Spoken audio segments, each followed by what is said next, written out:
শেখ হাসিনা অচিরেই শিগগিরই দেশে ফিরতে চান, তারা দেশে ফেরার প্রস্তুতি নিচ্ছেন। আওয়ামী লীগ ফিরবে কি ফিরবে না সম্প্রতি নানা মহলে এটা আলোচনা হচ্ছে। তাই নিষিদ্ধ থাকা, আত্মগোপনে থাকা আওয়ামী লীগের প্রত্যাবর্তন নিয়ে কেন এত আলোচনা? দার্শনিক, ইতিহাসবিদ, লেখক, শিক্ষক ডক্টর সলিমুল্লাহ খান আমাদের টকশোতে এসেছিলেন ১.৫ বছর আগে ২৪ সালের নভেম্বরে। তার সেই অনুষ্ঠানে একটি ভিডিও ক্লিপ সম্প্রতি আবার ভাইরাল হয়েছে। সেখানে তিনি বলেছিলেন, রাজনৈতিক দল হিসেবে আওয়ামী লীগের যদি আবার প্রত্যাবর্তন ঘটে তাহলে রাজনীতি নিয়ে তার যে পড়াশোনা তার সব ব্যর্থ হয়ে যাবে। গণ অভ্যুত্থানে পতন হওয়া রাজনৈতিক দল আর ফিরতে পারে না, ফিরলেও ছোটখাটো দল হিসেবে না থাকার মতো থাকবে, সেই ইঙ্গিত দিয়েছেন তিনি। আওয়ামী লীগ ফিরবে কি ফিরবে না সম্প্রতি নানা মহলে এটা আলোচনা হচ্ছে। তাই পুরনো ভিডিও আবার দেখছে মানুষ। শেখ হাসিনা সহ নির্বাসিত আওয়ামী লীগের অনেক নেতাই দাবি করেছেন তারা দেশে ফেরার প্রস্তুতি নিচ্ছেন। তো আমি মনে করি যে শেখ হাসিনা অচিরেই শিগগিরই দেশে ফিরতে চান এবং ফিরে তিনি যদি আদালতের মুখোমুখি হতে চান, আইন কানুনকে ফেস করতে চান, সেটাও আসলে তাদেরকেই সেটা দেখাতে হবে। আওয়ামী লীগ রাজনীতি করতে পারছে না, তাদের কার্যক্রম নিষিদ্ধ করায় এর জন্য প্রথমত অন্তর্বর্তী সরকারকে দায়ী করেন অনেকে। এরপর সেই নিষেধাজ্ঞা সংসদে পাশ করানোর কারণে এখন বিএনপিকেও নিন্দা করতে ছাড়ছেন না অনেকে। কিন্তু একটা বিষয় মাথায় রাখা দরকার, ২০২৫ সালে ১২ মে অন্তর্বর্তী সরকার সন্ত্রাস বিরোধী অধ্যাদেশে আওয়ামী লীগের যাবতীয় রাজনৈতিক কার্যক্রম আনুষ্ঠানিকভাবে নিষিদ্ধ ঘোষণা করে। এরপর ২০২৬ সালের এপ্রিলে জাতীয় সংসদে সন্ত্রাস বিরোধী আইনের সংশোধনী অধ্যাদেশ বিল পাশের মাধ্যমে দলটির কার্যক্রম নিষিদ্ধ করার আইন পাশ করা হয়। কথা হচ্ছে কার্যক্রম নিষেধাজ্ঞা করে দুটি সরকারই তাদের জন্য আসলে আমি বলবো একরকম সংখ্যালঘু, মাজার, বাউল আকরা, ইউনুস আমলে এসব আক্রান্ত হওয়ার পাশাপাশি মুক্তিযুদ্ধকে ৭১কে মাইনর করার নানা চেষ্টা সামনে এনে সম্প্রতি সাংবাদিক উপদেষ্টা মাহফুজ আলম ফেসবুক পোস্টে বলেছেন, বিগত ১.৫ বছরে এসব ব্যর্থতার কারণে আওয়ামী লীগ ব্যাক করেছে বা ফিরে এসেছে। পরে আবার ব্যাখ্যামূলক আরেক পোস্টে মাহফুজ আলম বলেছেন, যারা আগের পোস্টকে পর্যালোচনা হিসেবে পাঠ করেছেন তাদের জন্য বলছি, আমাদের এখনকার কাজ হলো সব নিপীড়নের বিরুদ্ধে নিপীড়িতদের পক্ষে থাকা, সব নিপীড়নের বিরুদ্ধে নিপীড়িতদের পক্ষে থাকা। এর কাউন্টার দিয়ে নাকি এই কথা সমর্থন করে আবার সাবেক আইন উপদেষ্টা ডক্টর আসিফ নজরুল ফেসবুকে লিখেছেন, আওয়ামী লীগ ব্যাক করেনি, তারা ছিলই, ব্যাক করেছে তাদের দম্ভ, মিথ্যাচার আর মানুষকে বিভ্রান্ত করার দুঃসাহস। দম্ভ, মিথ্যাচার আর মানুষকে বিভ্রান্ত করা এগুলি দেশে সক্রিয় কোনো রাজনৈতিক দল করছেন না। মানে দম্ভ, মিথ্যাচার আর মানুষকে বিভ্রান্ত করা এগুলি দেশে সক্রিয় কোন রাজনৈতিক দল করছে না, সেই তালিকাটা পেলেও ভালো হয়। আসিফ নজরুল স্যার দিবেন নাকি এরকম একটা তালিকা? আওয়ামী লীগ ফিরবে কি ফিরবে না সম্প্রতি এ নিয়ে একের পর এক কলামিস্ট লিখেছেন প্রথম আলোতে। এর মধ্যে বেশি আলোচিত হয়েছে ইতিহাস গবেষক ও ভূ রাজনীতি বিশ্লেষক আলতাফ পারভেজের লেখাটি, যার শিরোনাম নিষিদ্ধ দল যখন টক অফ দ্য কান্ট্রি। তার লেখার একটি অংশ এমন, সামাজিক যোগাযোগ মাধ্যমে হট্টগোল করার ক্ষমতা আর মাঠে রাজনীতিতে প্রভাব দেখাতে পারা ভিন্ন বিষয়। তবে তাদের নেতাদের জানাজাগুলোয় বড় বড় আকারে ভিড় হচ্ছে। চট্টগ্রাম থেকে ঠাকুরগাঁও এরকম সাম্প্রতিক নজির অনেক, তাতে নিশ্চয়ই স্পষ্ট বার্তা আছে করে দিয়েছে। প্রধানমন্ত্রী হিসেবে তারেক রহমানের প্রথম বিদেশ সফর কোথায়, কবে, এ নিয়ে নানা ধরনের জল্পনা কল্পনা চলছে। বিএনপি সরকারের ৩.৫ মাস হয়ে গেছে, কিন্তু প্রধানমন্ত্রী হিসেবে এখনো বিদেশে সফর যাননি তারেক রহমান। বিদেশ সফরে যাননি তিনি, কবে কোন দেশে যাবেন এ নিয়ে মিডিয়া ব্রেকিং নিউজ প্রকাশের অপেক্ষায় রয়েছে। সরকারের দিক দিয়ে বিষয়টি নিয়ে রাগ ঢাকাছে। প্রথম বিদেশ সফরের দেশ নির্বাচনে ভূ রাজনীতি নিয়ে ভাবতে হচ্ছে তারেক রহমানকে। তার দিল্লি সফরের দাওয়াত আছে চীনের দাওয়াত। কোথায় আগে গেলে কে গোসা হবে এটা ভেবে তিনি কি মালয়েশিয়া যাচ্ছেন সবার প্রথম?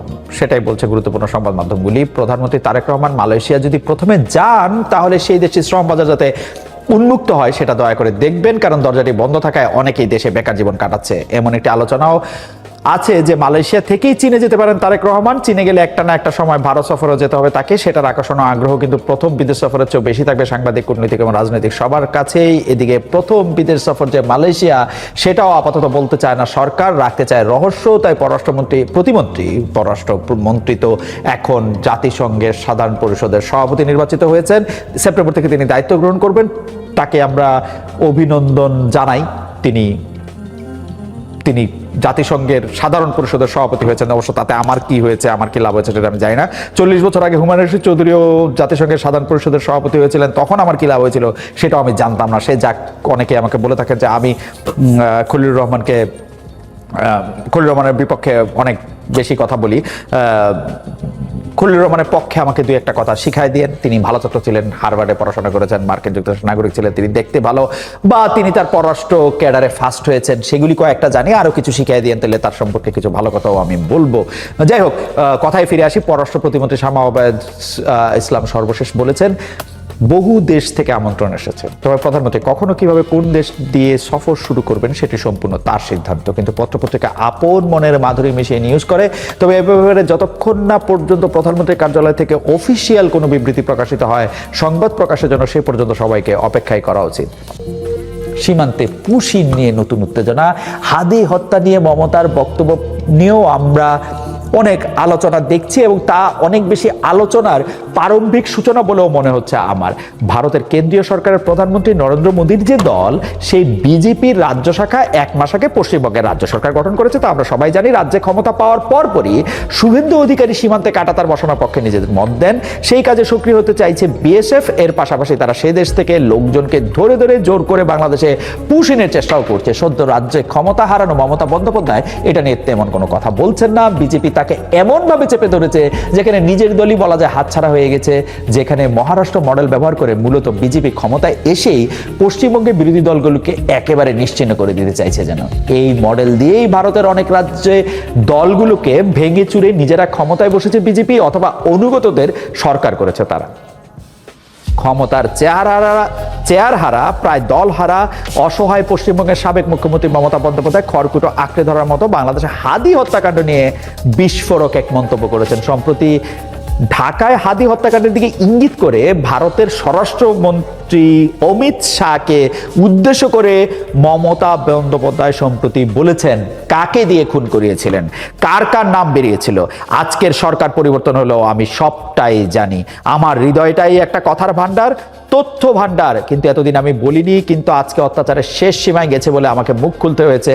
আমি সেই নামটা বলতে চাইছি না, বললে বাংলাদেশ উত্তাল হয়ে যাবে। বিএনপি সরকার ভারতের আশ্রয়ে থাকা শেখ হাসিনা ও আওয়ামী লীগের অন্য নেতাকর্মীদের নিয়ে অনেকটাই নীরব। সেখানে হাদির হত্যাকারী ভারতে কে বা কারা সেটা নিয়ে খুব একটা কথা বলবে না, এটা নিশ্চিত বলা যায়। পররাষ্ট্র প্রতিমন্ত্রী শামা ওবায়দ শুধু এটুকু বলেছেন, মমতা বন্দ্যোপাধ্যায় তার দেশের সরকারকে উদ্দেশ্য করে কথা বলেছেন, যা নিয়ে বাংলাদেশে মন্তব্য করা উচিত হবে না। ভারতের অভ্যন্তরীণ রাজনীতি নিয়ে বাংলাদেশ মাথা খাবার না, এটা ঠিকই আছে, কিন্তু হাদি হত্যাকাণ্ডের সুরাহা ও বিচার তো হওয়া দরকার। আমাদের সরকার কি সেটা করবে? হাদি যে বলে গিয়েছিলেন বিচারটা কইরেন। আমাদের রাষ্ট্র যদি ইনসাফ কায়েম করতে চায়, বৈষম্যহীন হতে চায়, তো ন্যায় বিচার প্রতিষ্ঠা করতেই হবে। বিএনপি সরকার যে ভারতকে চটাতে চায় না, সম্প্রতি আমাদের সাথে কথা বলার সময় পানিমন্ত্রী শহীদুদ্দিন চৌধুরী এনির কথায় বুঝেছি। ডিসেম্বরে পানি বন্টনের 30 বছরের গঙ্গা চুক্তিটা শেষ হলে ভালো ভালো সেই চুক্তিটা রিনিউ করার দিকেই মনোযোগ দিবে সরকার। বিএনপি সরকার ভারতের আশ্রয়ে থাকা শেখ হাসিনা ও আওয়ামী লীগের অন্যান্য নেতাকর্মীদের নিয়ে অনেকটাই নীরব। সেখানে হাদির হত্যাকারী ভারতে কে বা কারা সেটা নিয়ে খুব একটা কথা বলবে না, এটা নিশ্চিতই বলা যায়।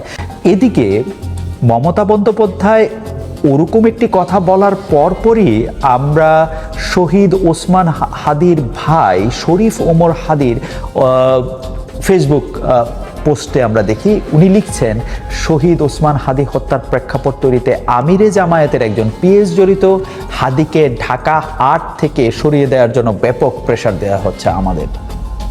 এর পরপরই তিনি আরেকটি স্ট্যাটাস দিচ্ছেন শরীফ ওমর হাদি, যেখানে তিনি বলছেন শহীদ ওসমান হাদির খুনের সাথে ইন্টারিম সরকারের কয়েকজন উপদেষ্টা এবং বিএনপি সরকারের কয়েকজন এমপি মন্ত্রী সরাসরি জড়িত। মাননীয় প্রধানমন্ত্রী হাদি হত্যার সাথে জড়িত সবাইকে বিচারের মুখোমুখি করেন। তিনি পরে এই স্ট্যাটাসটি প্রত্যাহার করে নেন। তবে তার ফেসবুক থেকে পড়ছি, শরীফ ওমর হাদির ফেসবুক থেকে পোস্ট থেকে পড়ছি খুবই গুরুত্বপূর্ণ কথা। তিনি লিখছেন, হাদি হত্যার বিচার না করলে আপনাকেও এরা হত্যা করবে, যেভাবে আপনার বাবা শহীদ প্রেসিডেন্ট জিয়াউর রহমানকে হত্যা করেছে। হাদি হত্যার বিচার আপনি না করলে আপনাকে হত্যা করলেও কেউ বিচার করবে না। হাদি হত্যার বিচার বাংলাদেশের স্বাধীনতা এবং সার্বভৌমত্বের জন্য রেড লাইন। হাদি হত্যার বিচার করুন। তিনি পরিষ্কার করছেন, শহীদ ওসমান হাদি হত্যা মামলা তদন্তাধীন থাকায় আমার পোস্ট প্রত্যাহার করে নিলাম। তবে হাদিকে হত্যার পূর্বে এবং পরে হাদির সাথে ঠিক কি ঘটেছিল এই বিষয়ে নিরপেক্ষ আলোচনা এবং তদন্ত আবশ্যক। বিপ্লব পরবর্তী একজন বিপ্লবীকে প্রকাশ্যে হত্যা করা হয়েছে, এর দায় সরকার এবং রাজনৈতিক দলগুলো এড়াতে পারে না। এনসিপি, আমাদের যে দলের উপর অনেক আশা, অনেক ভরসা, সেই তরুণদের দল এনসিপি রাষ্ট্রের অনেক গুরুত্বপূর্ণ বিষয় নিয়েই ইদানিং কথা বলতে চাইছে না, কিন্তু তাদের মধ্যে একমাত্র ব্যতিক্রম থাকছেন তরুণ এমপি হাসনাত আব্দুল্লাহ। তিনি বনলতা এক্সপ্রেসের পক্ষে দারুণ এক রিভিউ লিখেছেন, যাদের কারণে সিনেমাটির প্রদর্শনী বন্ধ হলো কিংবা সরকার কেন বন্ধের পক্ষে সায় দিল এর কোনো আলাপই আনেননি হাসনাত। তিনি সিনেমার গল্পটি নিয়ে নিজের ভালো লাগার কথা জানিয়েছেন সুন্দর এক গদ্যে। তার লেখার কিছু অংশ এমন, এই বনলতা এক্সপ্রেসকে কেউ থামাতে পারে না, কারণ এই ট্রেন মানব জীবনেরই মতো, যেখানে স্থবিরতা নয় কেবল রূপান্তরই চূড়ান্ত সত্য। সেই রূপান্তরের ভেতর দিয়েই মানুষ অশ্রুকে অভিজ্ঞতায়, সংগ্রামকে সাফল্যে, দুঃখকে মহাকাব্যে, সম্ভাবনাকে ইতিহাসে পরিণত করে। ইতিহাসের ছাত্র ইতিহাসের কথা যিনি বলছেন সেই সাহিত্যের ছাত্র হাসনাত যদি এখানে, এটা কেউ কেউ বলেন, মানে আমার মত এটা ঠিক না, কিন্তু এখানে যদি তিনি সাহিত্যের দিকে না গিয়ে তার চিরাচরিত স্টাইলে সিনেমাটি বন্ধের বিরুদ্ধে বক্তব্য দিতেন কিংবা সিনেমাটি প্রদর্শনী আয়োজনের ঘোষণা দিতেন, সেটা অনেক বেশি কার্যকর হতো বলে অনেকে মনে করছেন। তাতে কিন্তু বিপরীত পক্ষ অনেক বেশি তার প্রতি বিরক্ত হতে পারতেন। তাই বলতে হয় হাসনাত আব্দুল্লাহ আর তার রাজনীতিটা ভালোই রপ্ত করেছেন। সাপ আর লাঠির হিসাবটাও তিনি বুঝে ফেলেছেন। একই বিষয়ে সম্প্রতি ফেসবুকে পোস্ট দিয়েছেন খেলাফত মজলিস নেতা ও হেফাজত নেতা মাওলানা মামুনুল হক। তিনিও এখানে আওয়ামী লীগ আমলের মতো হুঙ্কারে নেই। তার বড় পোস্টের শেষ দিকে তিনি বলছেন, আলেম সমাজে, কোট করছি তাকে, আলেম সমাজ ও ইসলামী জনতার প্রতিবাদী ভূমিকা সাধারণ মানুষের কাছে বোধগম্য ও গ্রহণযোগ্য হওয়া জরুরি। তিনি কি সিনেমার প্রদর্শনী বন্ধের পক্ষে নাকি বিপক্ষে, নাকি আদর করে মাদ্রাসা শিক্ষার্থীদের বুঝাতে চাইছেন? একই ঘটনায় আওয়ামী লীগ সরকারের সময় হলে তিনি কি এভাবে ঠান্ডা কথা বলতেন? দেশে বিদেশে বর্তমান সরকার যাতে বিব্রত না হয় সেটাই কি বেশি আমলে নিচ্ছেন মামুনুল হক? কে জানে। বিগত ইউনূস আমলের আলোচিত সংস্কৃত উপদেষ্টা মোস্তফা সরোয়ার ফারুকী তার নিয়োগ নিয়ে ইসলামপন্থীরা শুরুতেই বিরক্ত ছিল। পরে তিনি কাজ দিয়ে তাদের অনেকের মন জয় করে নিয়েছেন। কিন্তু ফারুকীর প্রথম পরিচয় সিনেমার মানুষ। এখনকার যে ঘটনা, প্রায় কাছাকাছি ঘটনা নেই। 13 বছর আগে টেলিভিশন নামে সিনেমা বানিয়েছিলেন তিনি, যেখানে টিভি দেখা পাপ, সমাজ নেতাদের এমন ফতোয়ার বিরুদ্ধেই ছিল সেই সিনেমা। নিজে সেই সিনেমাটির কথা বলে বনলতা এক্সপ্রেসের পক্ষেই কথা বলেছেন ফারুকী। তিনি লিখেছেন, ব্রাহ্মণবাড়িয়ার ঘটনা অনেক দেরিতে জানলাম। যাই হোক, এটা একটা ফ্রিঞ্জ এলিমেন্ট হইলেও এসব প্রশ্রয় দেওয়া উচিত না। কারো কাছে সিনেমা হারাম মনে হইলে সে দেখবে না, কিন্তু মুশকিল হইল তার অপছন্দ যখন সে অন্যের উপর চাপায় বলতে চায় তুমিও সিনেমা দেখতে পারবা না।